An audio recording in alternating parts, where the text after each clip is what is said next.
जनगणनेच्या वेळेला नागरिकांची जात आता विचारली जाणार आहे। जातनिहाय जनगणनेचा निर्णय सध्या राज्य सरकारने घेतलेला आहे।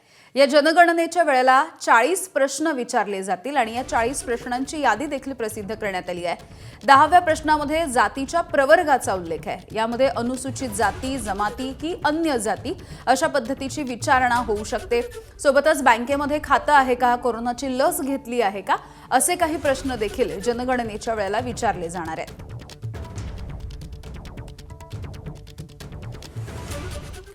तर प्रश्न नेमके काय असतील, काय काय विचारलं जाईल आपण जाणून घेऊया।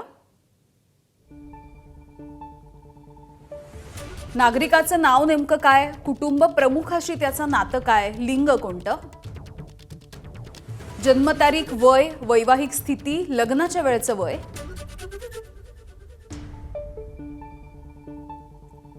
पती पत्नीचं नाव, घोषित राष्ट्रीयत्व आणि धर्म।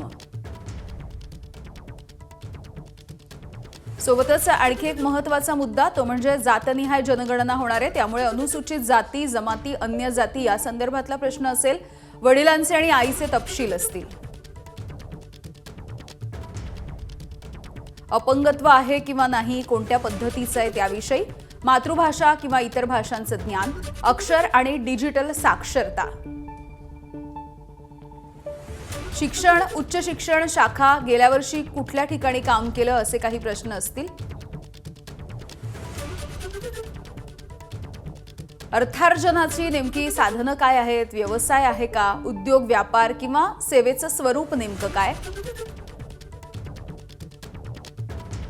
कामगार असाल तर कोणता वर्ग, कोणती कॅटेगरी, अर्थार्जनाशिवायची इतर कामं तुम्ही काय करता, तुम्ही कामाच्या प्रतीक्षेत आहात की तुमचं काम सुरू आहे, या संदर्भातले काही प्रश्न असतील।